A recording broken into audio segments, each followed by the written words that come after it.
Absolument, elle ne se contente pas de vous faire du bien au quotidien entre 11h et midi sur Europe 1 avec son émission qu'elle réalise à distance avec ses chroniqueurs. Elle a décidé aussi de mettre son énergie au service des soignants. Bonsoir Anne Romanoff. Bonsoir. Merci d'être avec nous, Anne, alors que certains de vos éditos sur Europe 1 ont marqué les esprits il y a plusieurs années déjà. Je pense à ce billet que vous aviez dédié en 2016 aux infirmières. L'engagement de ces soignants vous bouleverse et depuis longtemps, Anne?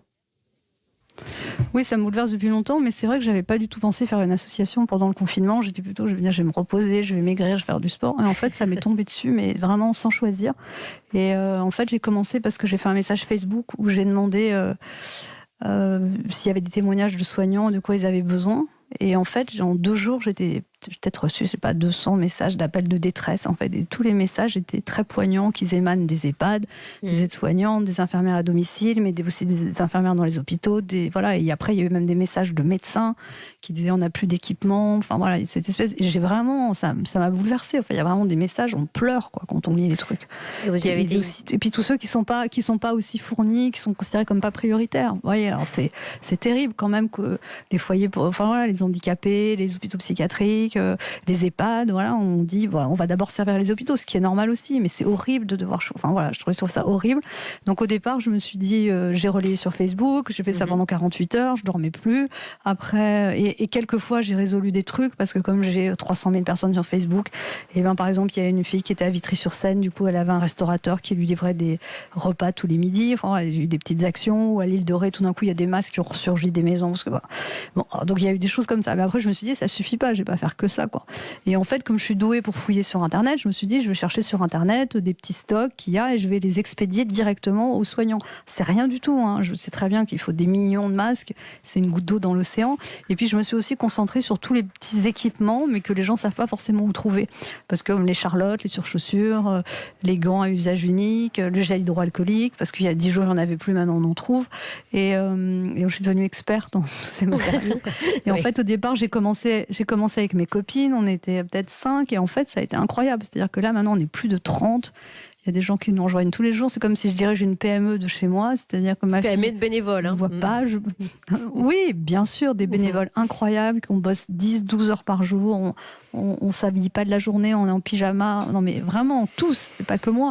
Mais parce qu'en fait, on est porté par cette détresse qu'on ressent. On essaye de résoudre les choses. Et voilà, je veux dire, je suis pas la seule association. Il y a une association formidable, celle-ci, qui s'appelle Protège ton soignant. Eux, ils font venir des masques FFP2 en grosse quantité, ils les distribuent directement aux hôpitaux. Et les mecs, je les adore parce qu'ils sont super efficaces. C'est des mecs du web. Donc maintenant, on agit ensemble. C'est-à-dire que moi, si j'ai des demandes où j'ai pas le stock j'ai pas de stock de toute façon, mais si je sais pas où trouver, il y a des fois des demandes d'hôpitaux, mais des choses qui demandent des choses, je sais même pas ce que c'est, des oxymètres, des pics seringues, des machins. C'est ce que je voulais vous demander, Anne Romanoff. C'est dans quel sens ça se fait? Parce que vous parliez de ces 200 messages de détresse au tout début de l'aventure. Maintenant que vous avez fondé l'association Solidarité avec les soignants, qui vous fait part de ce manque? Est-ce que ce sont les établissements qui vous contactent c'est directement? les gens qui m'écrivent. Oui, il y a de tout. Il y a des fois mon frère, mon neveu, au début c'était plus ça, et maintenant on reçoit des messages d'hôpitaux, et moi à chaque fois je vérifie aussi. Vous êtes sûr qu'il faut bien que je publie ça? Il y a des fois des choses où je me dis ça. Mais oui, je publie, et enfin donc j'ai une équipe qui trie les demandes, après on les met en forme, on les publie sur la.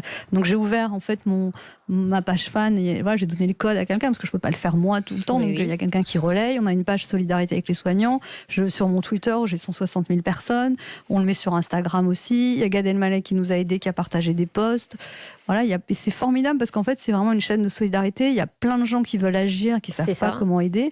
Et puis, ce qui est formidable, c'est qu'on reçoit aussi maintenant des messages, parce qu'en fait, on est efficace. C'est-à-dire qu'on expédie. Il y a déjà des gens, on a commencé il y a 15 jours, mais il y a déjà des gens qui ont reçu. Alors, c'est pas grand-chose. Ils reçoivent peut-être 5 boîtes de gants. Ils reçoivent, mais on a les photos des infirmières. Voilà, et donc ça nous fait chaud au cœur. Mais on est...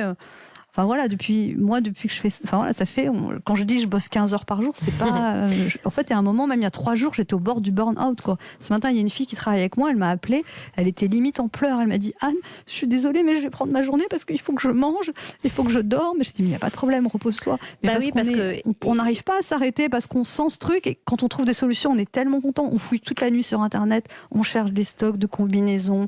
Voilà, par exemple, on a trouvé des combinaisons de paintball. Les combinaisons de paintball pour les soignants, c'est bien parce que c'est complètement étanche. Donc voilà.